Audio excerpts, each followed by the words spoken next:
Doki Doki Literature Club is an anime-style romance simulator slash interactive visual novel slash psychological thriller game.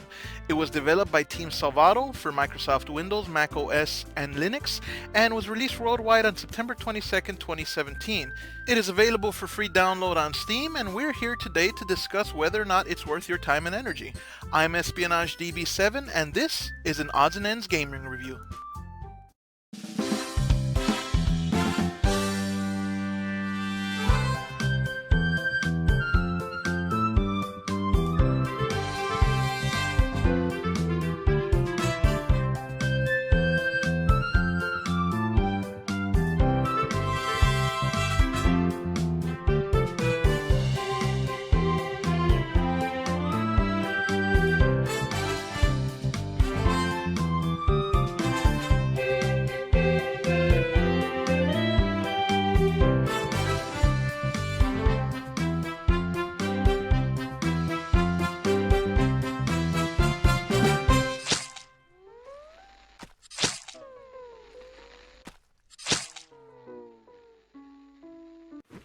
Yeah.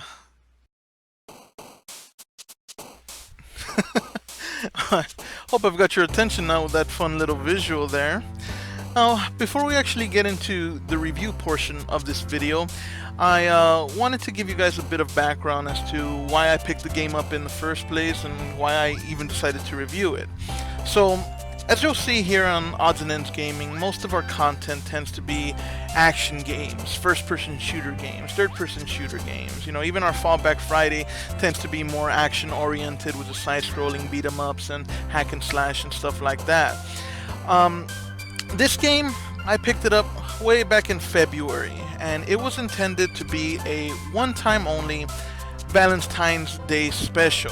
Doki Doki Literature Club is really not something that I ever saw myself picking up. But, you know, we've been trying to do holiday specials, and specials in general, for those that might remember, our Marvel Friday for, you know, celebrating the release of the, you know, the latest Avengers movie. And for Valentine's Day, we wanted to do something apropos of the holiday.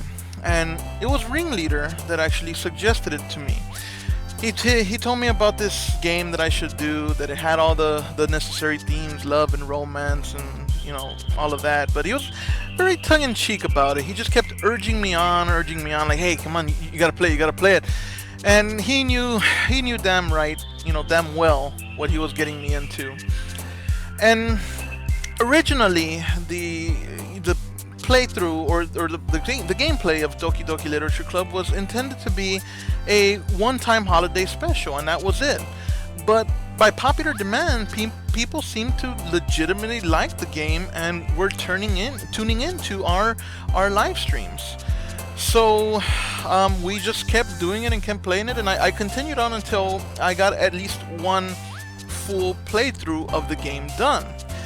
And the game itself, You'll find that I use the term game, but I honestly think one of the big things about this is that the term game is very loose-fitting. It really does play more like an animated graphic novel, and because of that, I did my best to portray the characters and their personas as best I could, you know, myself. But regardless, you know, games are intended to be fun, and I did enjoy the game. Now, with the reviews that we're going to be doing, we're going to be touching on a few key elements such as plot, immersion, soundtrack, characters in development, gameplay, and replay value. Now, given the unique nature of this game, I might not be able to touch on all of those points as thoroughly as with other games, but there's still enough of a quote-unquote game here to do a fairly in-depth review. So with that being said, let's go ahead and dive right in and dissect this sucker. And no, I did not mean that literally. Yuri, put down the knife. Oh, god damn it.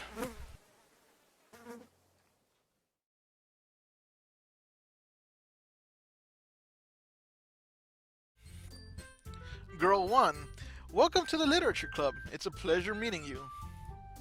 Sayori always says nice things about you. Girl 2, seriously? You brought a boy? Way to kill the atmosphere. Damn, I don't like this chick already. Girl 3. Ah, Sushikura, what a nice surprise. Welcome to the club. Nice. I'm silent. All words escape me in this situation. This club is full of incredibly cute girls. What has become of my life? What the hell am I doing?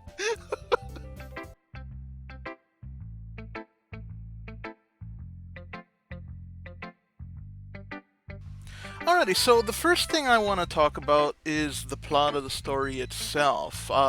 What is the plot? Is it well written? Is it a good story? Is it lack a story entirely?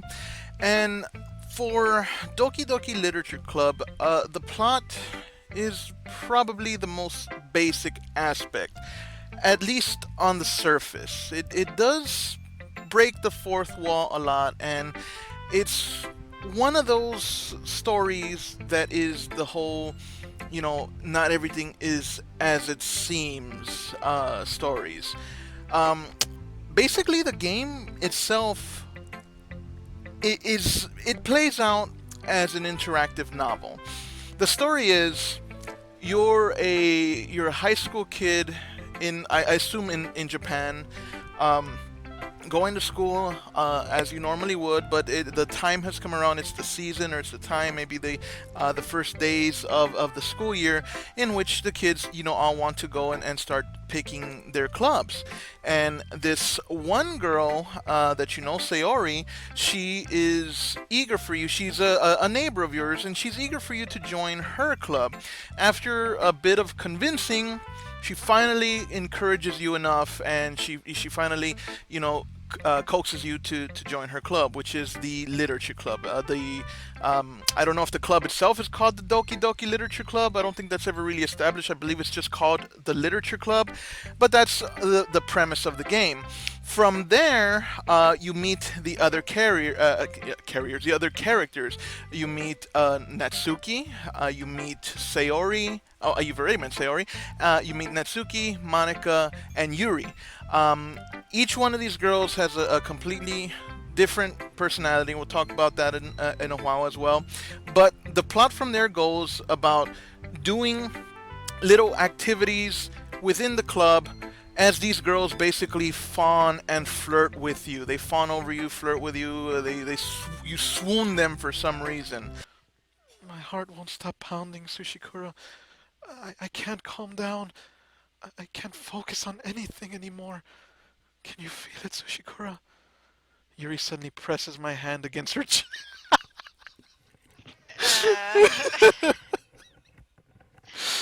Oh, okay.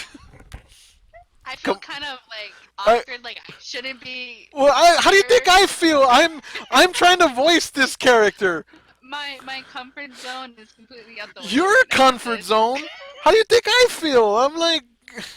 I can feel you blush on your end. Yeah, my cheeks are warm again. I do have to praise the plot itself again for it not being one of those not everything is as it seems, because that is literally the story of the game, but it goes so much deeper than that, so much to the point that it puts you in the game itself. And I don't mean you as your character. I myself named my character Sushikura. Brilliant, right? So original. But anyway, it puts you, the person, in the game itself, under the surface of what seems to be the most benign, trivial story that you'll ever come across. A kid flirting with girls in a literature club. Big whoop. What's so great about that? Under the surface, the below that tip of the iceberg, the real story is that you're the player, and one of these characters is some sort of sentient AI that is trying to hook up with you. She has fallen madly in love with you, and she wants you. Going so far as deleting or flat out killing the other characters, the other competing characters, and resetting the reality of the game time and again until she gets the outcome that she wants. I gently open the door. So, oh, what the? I shouldn't laugh though. What the fuck? The music kicks in. Yes. Oh, hey, look at that. The screen's fucking up. What in the hell? What in the hell?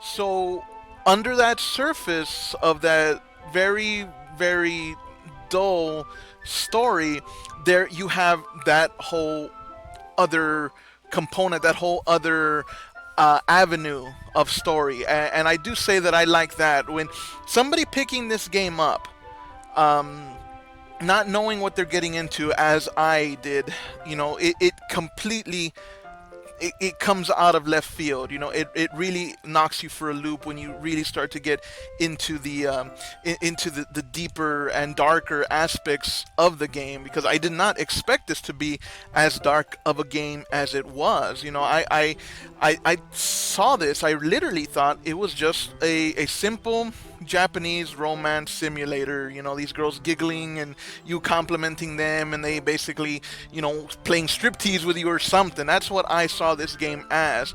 So when it really started to, when you started to peel away the layers and the game started to reveal itself for what it was, a psychological thriller or suspense game, that really knocked me for a loop. What's that noise? It's coming from around the corner. Sounds like breathing. Oh, so it's not laughing, it sounds like breathing. A sharp inhale, like someone is sucking the air through their teeth. Are they in pain? I reach the corner and peer around it. Yuri? Oh my god. What the fuck, man? Of course. Jesus. Oh no. Anyway, Yuri greets me with shock and concern. What the what the hell? Okay. I do have to say that the game itself, and I'm sure any other games of this nature, I recently actually did a, for our Fallback Friday segments, I did a playthrough of Sailor Moon, and I asked this question on there too.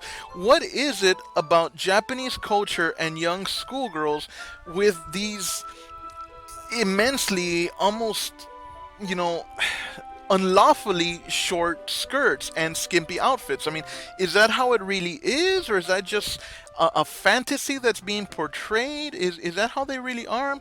But anyway, besides the point, the plot itself is good. Especially, it really has that element of surprise if you are not, if you don't know what you're getting yourself into. You know, if you're not ready for this.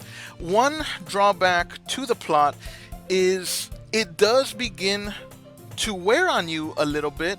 It kind of takes a in the mouth of madness turn where you start to relive things, or Groundhog Day, you know, you relive things over and over, because as I said, one of the aspects of this game is that the main character, who is essentially the sentient AI within the game that is you know, trying to conquer your love, she will actually reset the game, and you'll have to do the opening cutscenes, slightly modified, but you'll have to do the opening cutscenes 2 to 3 times to progress, and that does start to wear thin. Sushikura, are you proud of me? Sayori asks. For what? You know, for waking up on time. For anybody who's still watching, I'm gonna go through this quick. I'm not gonna do the voices right now, or the elaborate reading. I want to see where this is gonna go.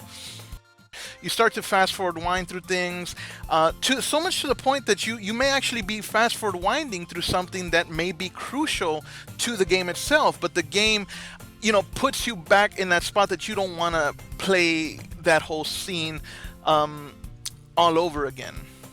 One thing I will question is I don't know why your character seems to be catnip to these girls.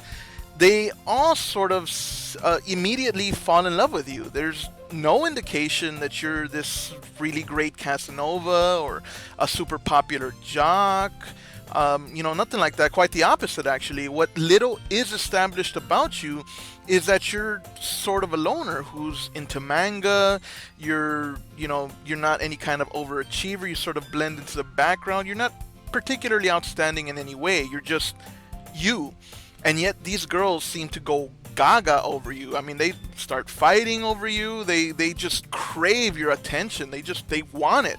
I didn't realize you were so invested in trying to impress our new member, Yuri.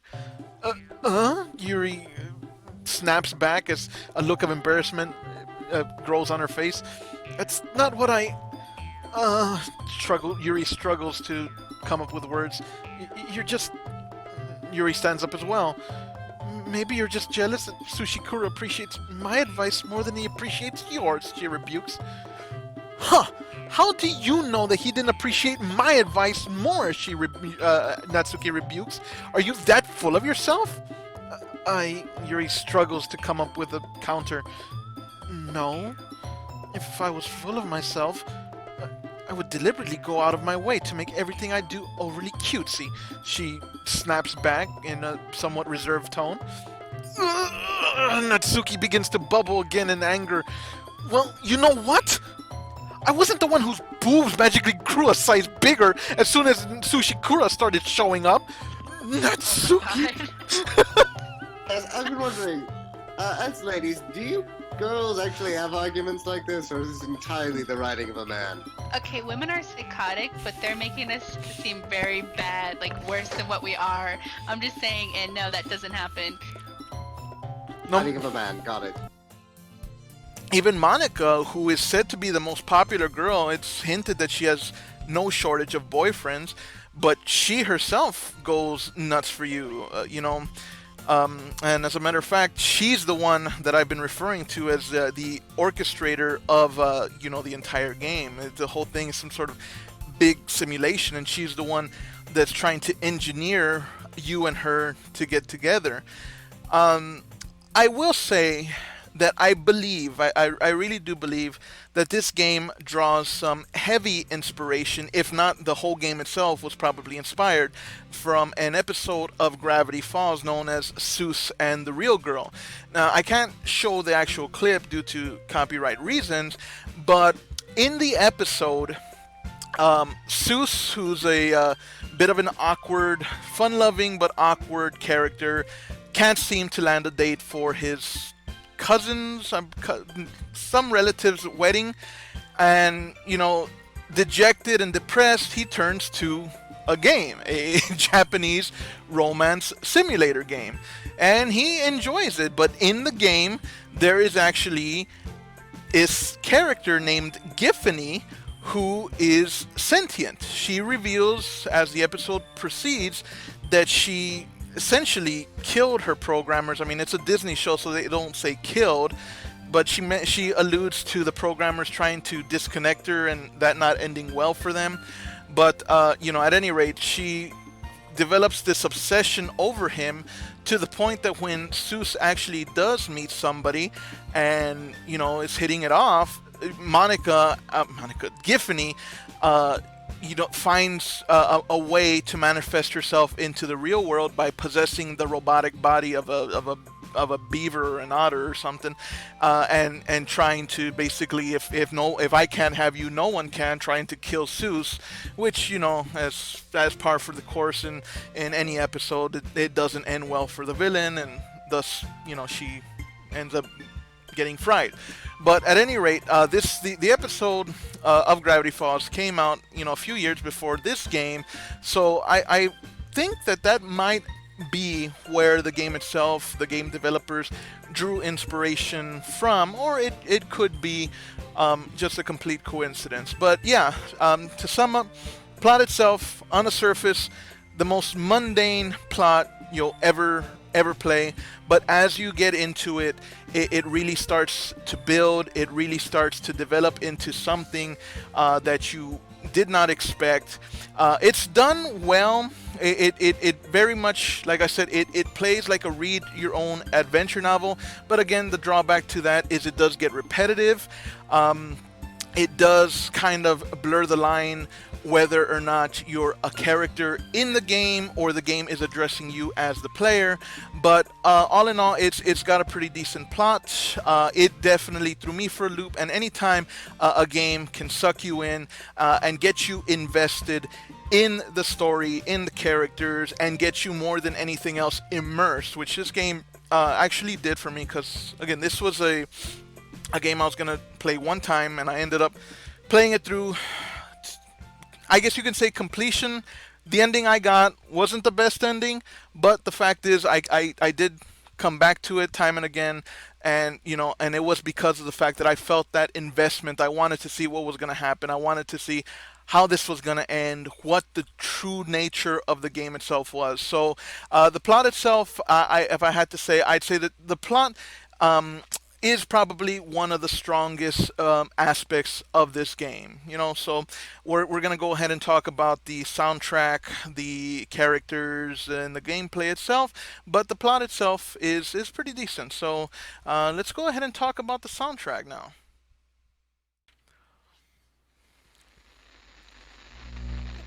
What in the... Oh crap, I hear a voice. Can you hear me? Hi, it's me. So you know how I've been like practicing piano? This and is stuff, creepy shit. and not really any good at it yet, like at all. Okay, wearing this on a headset. I wrote this song, and I was kind of hoping that I could show it to you because I worked really, really hard on it. So yeah. This is freaky.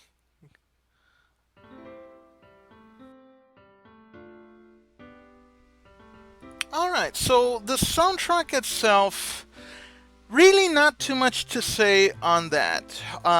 You have a handful, at least of the ones that stick out, maybe a handful of 4 to 5 tracks that you hear over and over within the game.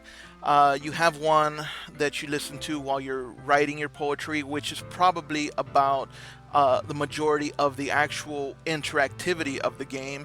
You have one where you're in the classroom setting. There's one when you're talking outside to your neighbor Sayori, or maybe in the hallway. And then there's like 2 or 3 that kind of are the more, psychosis-inducing horror kind of heartbeat, heart-pounding creeper type music that starts to play when things are getting a little dire or freaky. The one thing that this game does do a good job of is, even though they have only, like I said, about 4 or 5 tracks, it does do a good job of altering those tracks to match the mood of the scene. You might have a very happy, lively, effervescent tone that's playing, and it's already a tune that you've gotten accustomed to, and then suddenly something dark will start to happen. Something kind of a mind warped, freaky, messed up scene will start to unfold, and the same music will continue to play, but the speed will kind of start to get warped a little bit. The quality of the sound will start to come through a little less, maybe even a little staticky, to kind of give the impression of it coming over like a record player or something. That creepy, hissy, staticky vibe to it, that's kind of conducive of horror, of the classic horror cliche in movies and stuff. Taking out your own insecurities on others, like, what the hell? What the hell's going on? What's going on? What is happening? What? Gas keep clicking. Oh god. Keep clicking. Uh, Do not adjust your set. take control the volume. Taking out your own insecurities on like that, and what the fuck? Look, it's a heartbeat. Yeah, I was gonna say, it seems like a heartbeat. Even though the tracks themselves that you hear are limited, the game does do a very good job of using the music and the soundtrack to set the mood for each and every scene, including going completely dead silent where appropriate. So that is one thing about the soundtrack. Now, it can wear on you. The much like I talked about the plot repeating itself over and over again, if I have to give the fatal flaw for this game, if there is one, has got to be the repetition. The music gets repetitive, the gameplay gets repetitive. So that is one of the biggest fatal flaws of this game, if there is one again. But like I said, it does do a good job of altering it and pacing it in order to suit the mood of the game. It can be jarring and disorientating, so it really does do a good job of making you, putting you in the scene along with it. You won't even really feel like you're listening to music because of the fact that it really does put you in the scene. But once you've been playing a session for an hour and a half of the gameplay, and you keep hearing the same chimes and tunes over and over again, it can sort of get a little bit repetitive.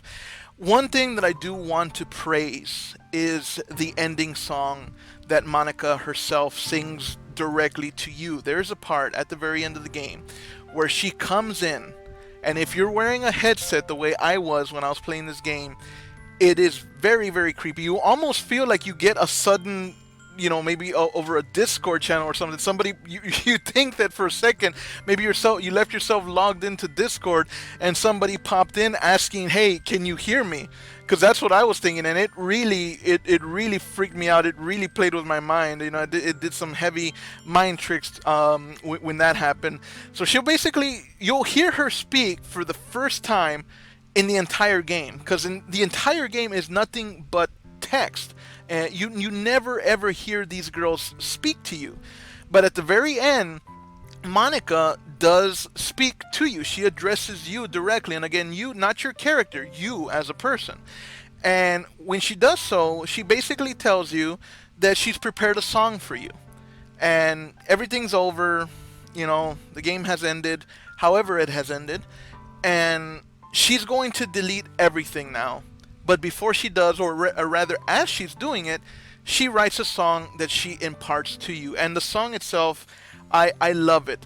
It has such a creepy ambiance to it. It's so good.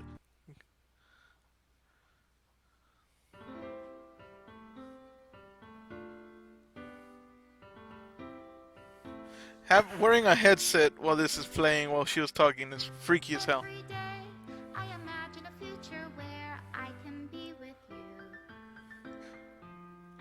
What, in the shit? In my hand is a pen that will write a poem of me and you. The ink flows down into a dark puddle. Just move your hand right the way into his heart. But in this world of infinite choices, what will it take just to find that special day? What will it take just to find that special day? Is this it? Is this the ending? It's a very soothing song, but the context of it makes it very eerie and unnerving. The best comparison that I can draw is to Portal's Still Alive. It's actually almost the exact same context. Some psycho computer girl who has been defeated professes her love for you in a warm song, while essentially reminding you that she's still alive and that you'll never be rid of her. The song itself is great, but the context of it really sends a chill down your spine, and it's fantastic. It's fantastic. And I want to give you one last listen to it here, just take it in. I really enjoyed this song. It's called Your Reality. It's the ending credits song, and it was really great.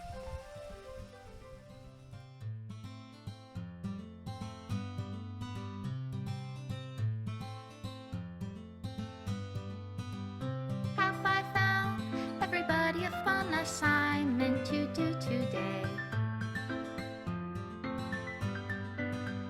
When you're here, everything that we do is fun for them anyway.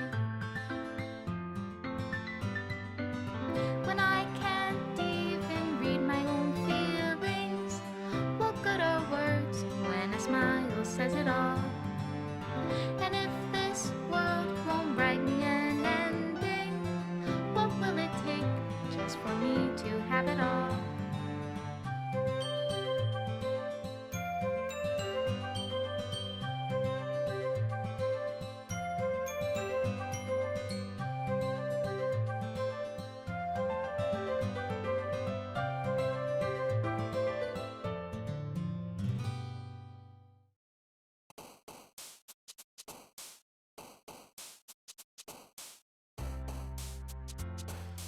Alright, so moving on, the next thing I want to talk about is the characters themselves and a little bit about the development of each character. I think the initial character design is very flat, but the development for the characters, at least what they intended or what they wanted to do, was pretty ambitious, and I like it. The thing is that each character has one very overt trait, but that's not who they are deep down inside. Essentially, all four of these girls, they might as well be, the seven dwarves. You can call them happy, angry, bashful, and psycho. Yuri, we'll go down the list here. Yuri, she's bashful, but deep down she's a bit dark, maybe a little kinky. She's into things like knives and dark ambient horror and psychological thriller stories. Sayori, she's the bubbly and effervescent personality of the classroom, but deep down she's very depressed and troubled.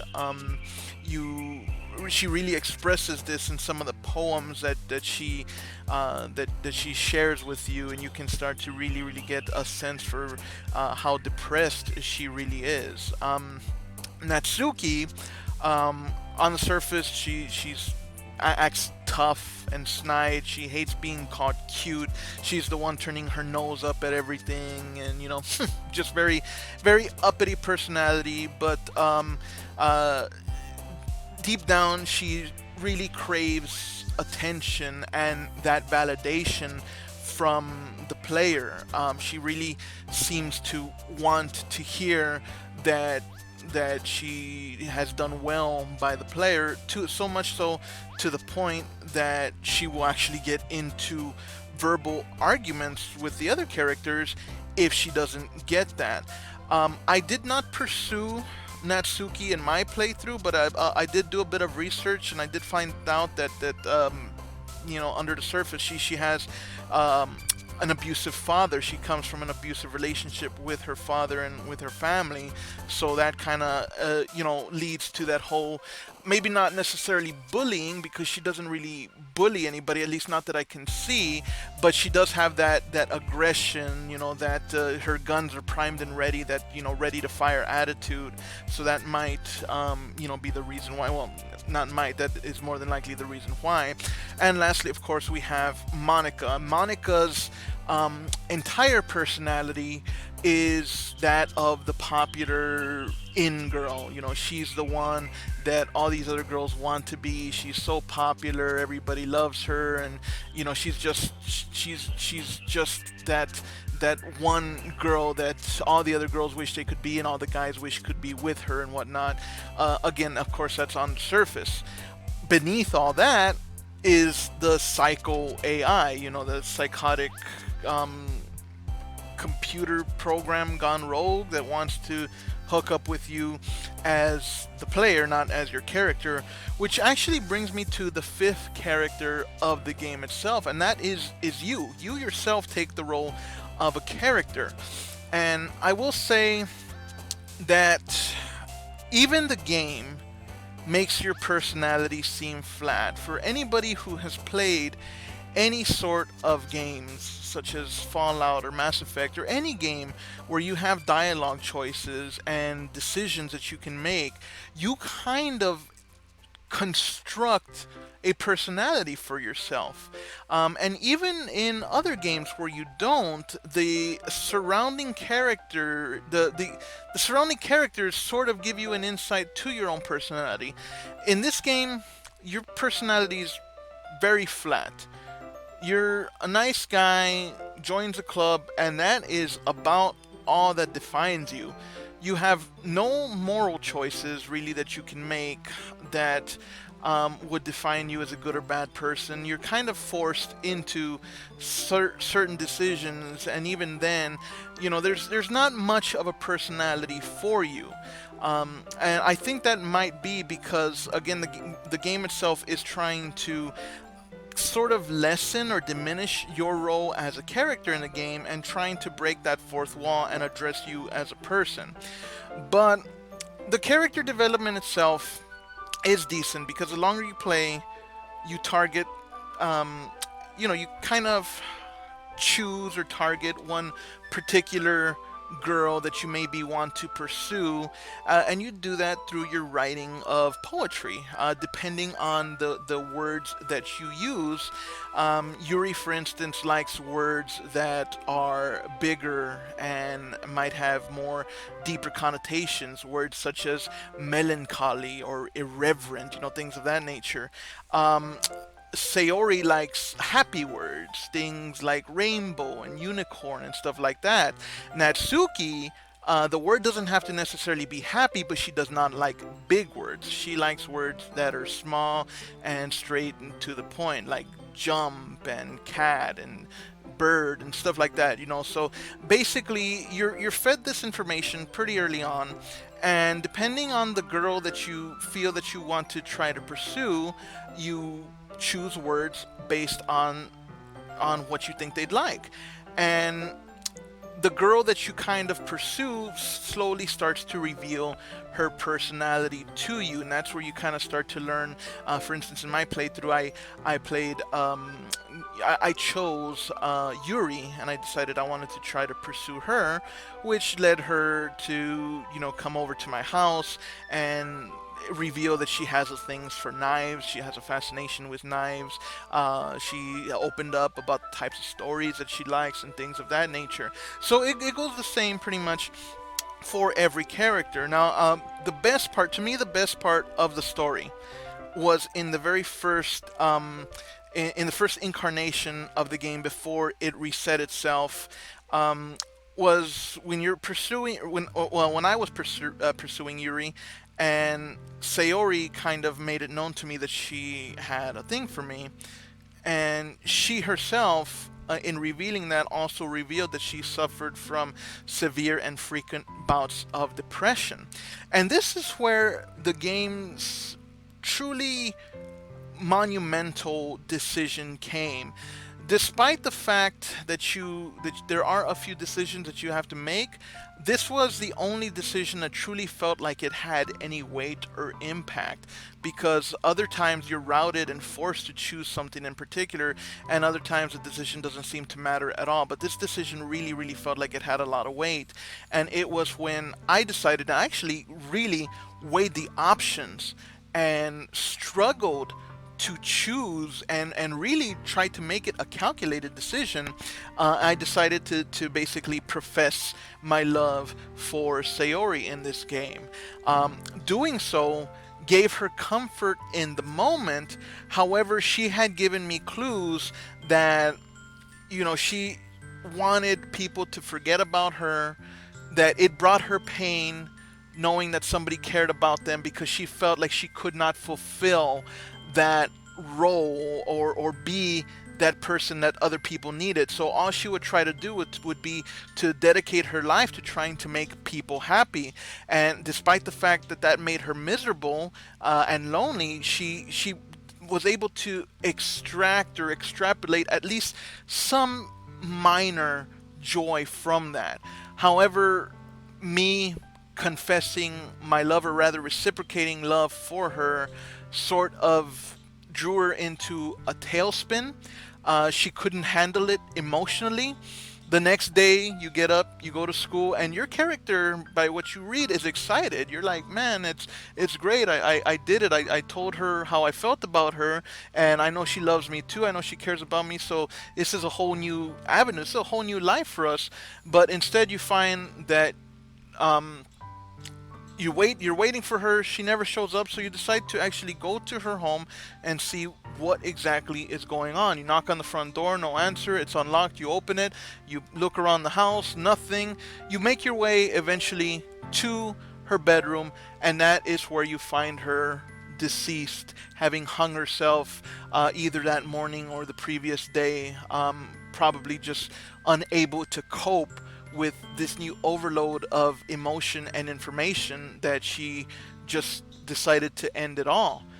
And at that point right there, that was the major shocker for me. That was the pinnacle of the gameplay experience. And because of the fact that this game did it so well with that character development, I never ever would have anticipated, up until she started to confess it to me, I never anticipated the deeper, darker side of Sayori. You know, this bubbling, effervescent, exuberant personality, you know, shrouding and miring a deep, dark loneliness and sadness that she wasn't able to overcome, and eventually spelled her demise. And to me, I applauded the game for that one particular character development and that character, those characteristics for her. But other than that, and again, this part right here is a bit biased because of the fact that other than that, all the other characters seemed a bit flat and maybe one-dimensional. But if they all play out the same way, then I imagine that each one will have that moment, that sudden reveal, that sudden, oh my god, I can't believe this is happening, and you know, that big character development, you know, eruption. But if it is just that one moment, then it's not enough to save the game itself.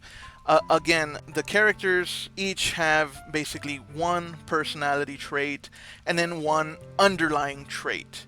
So even though it gives you a very a great oh my god moment, it's not really enough to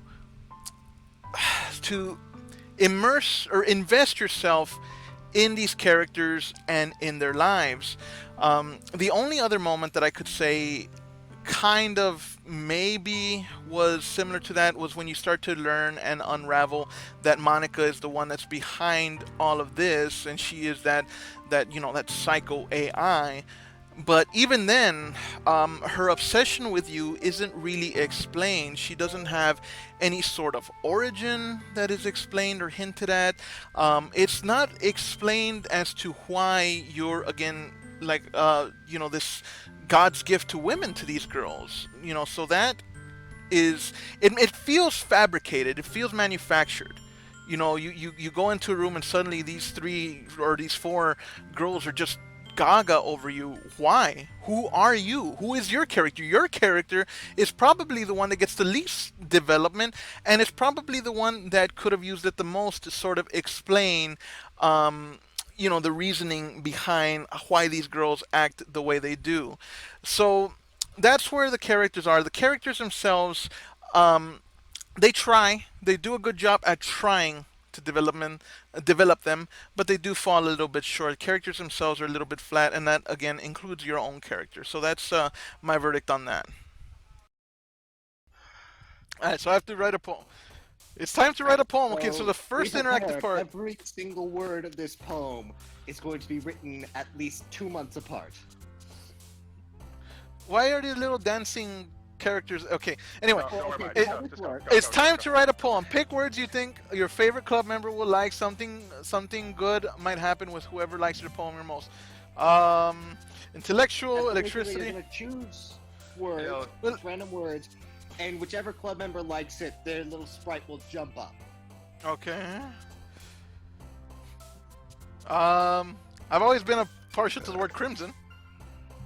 Okay. So now we come to the gameplay, and this is really the Achilles heel of this game. And one thing I do want to make perfectly clear, because I know I've said a few things about this game thus far that a lot of people may not agree with, and of course this is just purely opinion based, but I do want to say that I'm judging this game against the backdrop or in the contents of a standard type game, something that is, completely interactive and is considered more or less a game. And this, as I've mentioned, is more, if anything, a make your own adventure book or an interactive story. It doesn't really qualify so much as a game, but since it is available on Steam, a gaming media platform, I am judging it based on that. So, I do have good things to say about it, and I do have bad things, and I just want to say that, for comparison purposes, that is kind of the backdrop that I'm measuring it against. That's the standard, the measuring bar. But at any rate, the gameplay itself. The gameplay is weak for two reasons. One, it's got very little actual interaction.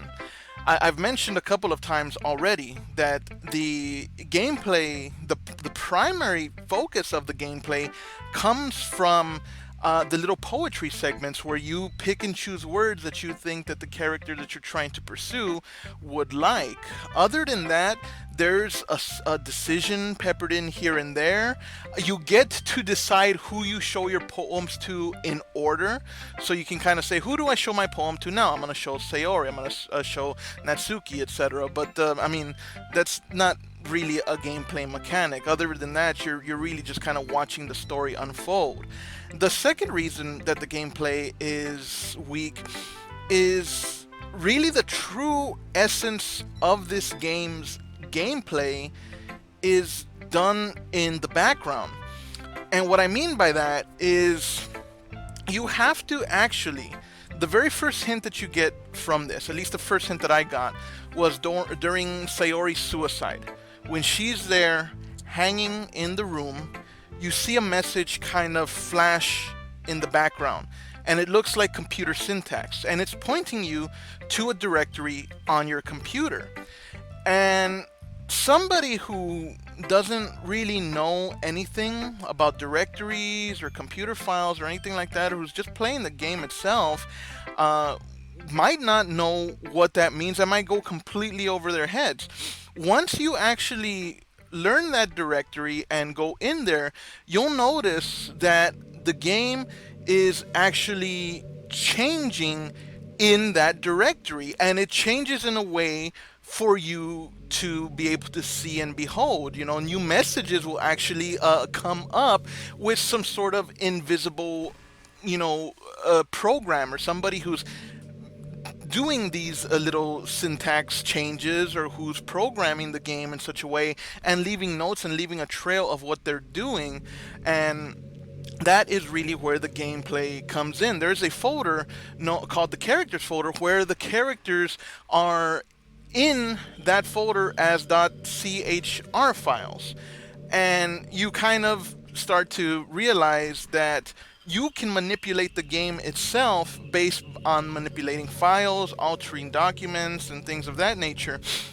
And in my research, I did find out that there is a way to get a happy ending in this game, but it does require a rather extensive amount of file editing, copying, deleting, and alterations, such as that, in order to achieve that ending. Otherwise, what you get, despite the girl that you're trying to pursue, is Monica basically giving up because she wasn't able to get her way and deleting the game completely and forcing you to reinstall, so to speak. And that drove me nuts. When I had my ending, I kept trying to relaunch the game. I messed with files. I couldn't figure out what to do, and I just gave up.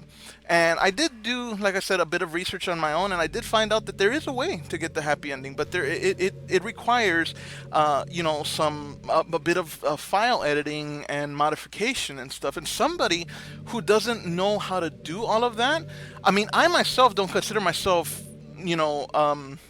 tech illiterate. I'm fairly tech savvy. I'm no, programmer or anything like that, but I know my way around the computer, and I failed to get, the good ending. And I feel like I'm gonna use Mass Effect as a template for this.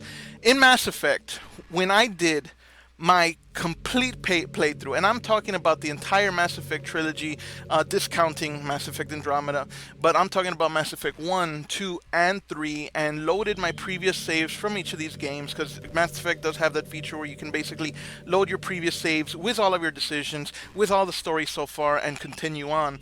When I played Mass Effect 1, I did so painstakingly to make sure that I did every side mission, that I did every single thing that I possibly could to max out my wealth and max out my character's speech abilities, and basically do every single little aspect of the game possible.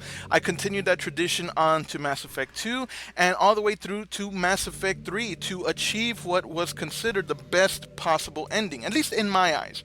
And all those hours and hours of despite it being a video game, I considered hard work. All those hours and hours really paid off when you get that ending, as you actually played the game and you put the hours into the game. With Doki Doki Literature Club, you can't do that. It doesn't matter how many hours you might put in. It doesn't matter what decisions you make. It doesn't really matter how you play the game. What matters is ultimately how you're able to manipulate the files on your own computer in order to achieve that desired outcome. And to me, that's just, it's lousy. It's just bad, I like the idea. It's a novel concept, and it does play into the plot. It hurts the gameplay, but it does play into the plot, because as I said earlier in the plot segment, it does actually take you as a person, not as your character, but as a person, and sort of makes you an element of the story itself in the game, because you kind of do get this feeling like oh man, this thing is coming to life. It's actually it's affecting me, and I will say that I got it affected me a little bit. I started kind of it bothered me that the dark content of the game, the material of the game, and then the way that it works, having you address the game itself, addressing you as a person, not necessarily your character as the player. It really was a novel sensation, and so it really does add to the plot, but it detracts from the gameplay. You shouldn't have to be computer savvy in order to play a game. One other drawback of the gameplay itself is it does have a slow build-up. It starts off very, very boring. It doesn't have an attention grabber. It really doesn't. It doesn't have something that draws you in right away. And again, for the first, it feels like the first 15-20 minutes, I was just clicking through text. And who wants to play a game where you're just clicking through text? So it takes a little while before the game draws you in and you get invested. But other than that, I mean, there's not much more to say about the gameplay itself. It's just, what little gameplay there is inside the actual game doesn't really matter much. The true gameplay comes in the form of, the back end, messing with files on your computer and stuff like that. So, novel concept. It's definitely ambitious. Not sure I liked it, but, it has a niche audience, and hopefully they're the ones, or if I'm speaking to you as somebody who's played this game, hopefully you liked it. So that's pretty much all I have to say about that.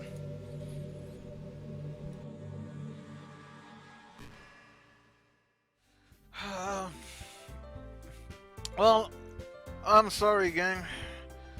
It seems that I have failed. I wasn't able to bring about a good resolution or beat this one at her own game, freaking Giffany from Gravity Falls. I've been made a fool by a freaking AI, and and it pisses me off. The game just started over. Replay value. Honestly, this is one of the biggest and most important things. Once you've beaten the game, is it worth picking it up again and playing it again after the first time? And chances are, if you've played it from beginning to end and you managed to make it through to the end, you liked it enough that you didn't stop halfway through and decide to never play it again or uninstall the sucker. So, you know, that's a big thing. Now, not every game is going to have the same caliber of replay value. I'll give you a prime example. Amnesia: The Dark Descent. To me, that was a masterful horror video game. It scared the crap out of me, and I played it. I played it to full effect. I played it with headsets, with an earphone, with earphones, a headset, in the dark, late at night, alone. And I played it from beginning to end, and it was beautifully done, and it beautifully scared the bejesus out of me. I've only played that game through once, and once has been enough. I'm not big into the horror genre, that's more Val's thing, but the fact is that the game did its job. It scared me so much that I decided I didn't want to play it again. Once was enough. Maybe for Halloween again, you know, down the line I'll play it again, but for the time being, it did its job. So saying that I didn't want to go back and play that game wasn't a detractor. If anything, it was that it was a fantastic game. And then we come to something like Doki Doki Literature Club. I will more than likely not play this game ever again. And it wasn't because, again, I've said things I've liked, I've said things that I didn't like about the game, and it wasn't because it was a bad game or poorly made game. It's just it doesn't entice me anymore to play it. Doki Doki Literature Club immerses you in the way that a good book will, but not the way that a good video game should. With a good video game, there are scenes that you like to relive. You have your favorite mission of a particular game, your favorite stage, your favorite cutscene. Even a good book, you go back and read it and reread it because there are parts and chapters that resonate with you. There's just not much of that in Doki Doki Literature Club and in the way of replay substance. If the game doesn't have replay value, or actually I should say if the game does have any replay value, it comes entirely from trying to get one particular ending or another, or trying to see what the different romantic options lead to, but not because of enjoyment of the game itself. And I think at some point, if you're replaying a game just to get one particular ending and not because you're actually enjoying the game, then it becomes a chore and you're just not going to replay it. The game has failed. Again, the game itself, in its most basic playthrough, will lead you down a path where it will repeat parts of itself at least once or twice. So going back and replaying it on top of those resets or reboots to the game itself, it's just daunting, and it's not going to be worth it, you know? I mean, even though the game essentially leads you down that path with at least one ending where the game's files gets corrupted and you're forced to replay the game from the beginning after Monica wipes all of your game save data, it's just not something that, if anything, it frustrates you more than encourages you to play. I mentioned Mass Effect earlier. I've played through the Mass Effect series 2, maybe 3 times. they are long games. There's so much to do. Same thing goes with the original Fallout. Not, I mentioned 76. So anyway, the Fallout games, Elder Scrolls games, Mass Effect. These are games that are just terrific to go through and spend hours upon hours looking at the different conversations, the different encounters you might have, the missions you may have missed, and there is legitimate replay value for the enjoyment of the game. You immerse yourself in a world that just draws you in and you get lost in it.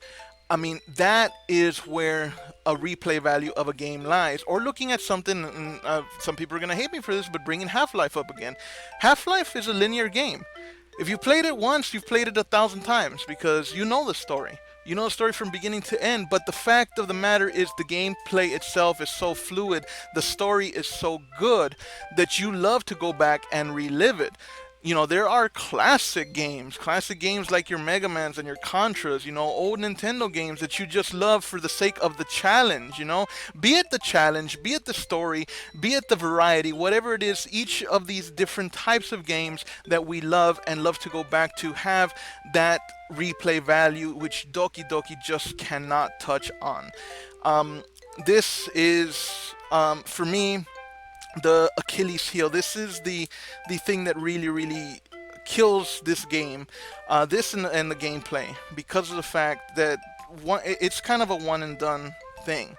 So, I mean, the story is good, characters are good to an extent, gameplay is questionable depending on your outlook, and the replay value is just not there. So, it's free. You can't beat free. You want to pick it up, check it out for yourself, by all means, but once you've played it once, I think you might agree that once was enough.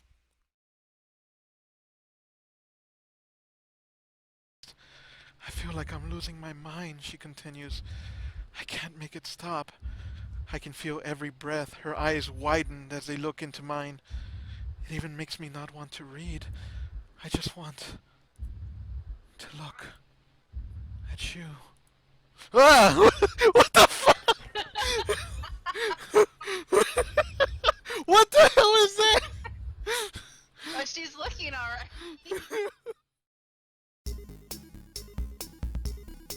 Okay, verdict time. So let's go once again to the settled meter for final judgment. On a scale from settled to unsettled, settled being absolute shit and unsettled being awesome as fuck, I personally give this game a 2.5 out of 5, average at best. It's a great game to pick up and play when you're bored, but probably only when you're bored and have absolutely nothing else to do. The story takes a bit to build up and get good, and even after that, it gets repetitive pretty quick. The characters, despite having some deeper underlying traits and qualities, are rather one-dimensional. And you do have to have a bit of computer know-how to get the best ending, so it's not really meant for your not-so-tech-savvy gamers. All in all, it's worth a try to satiate your curiosity. The concept is pretty novel, and you can't beat the price as a free-to-play game. I personally won't be going back to it, but I'm glad to have played it. But don't take my word for it. It's available for free on Steam. I will provide the link in the description below if you want to check it out. But that is pretty much all I have to say on that. I know this has been a pretty lengthy review, but I did want to give my in-depth analysis and thoughts on the game, and I think I've done that pretty well. So for now, that's going to do it for this Odds and Ends gaming review. Don't forget to check back here for other reviews, live streams, Fallback Friday, Shoot the Shit Saturday, and our other usual antics. I have been Espionage DB7, the one and only. I want to remind everybody, if you liked what you saw, don't forget to like, share, and subscribe. But most importantly, settle down. Have a great one.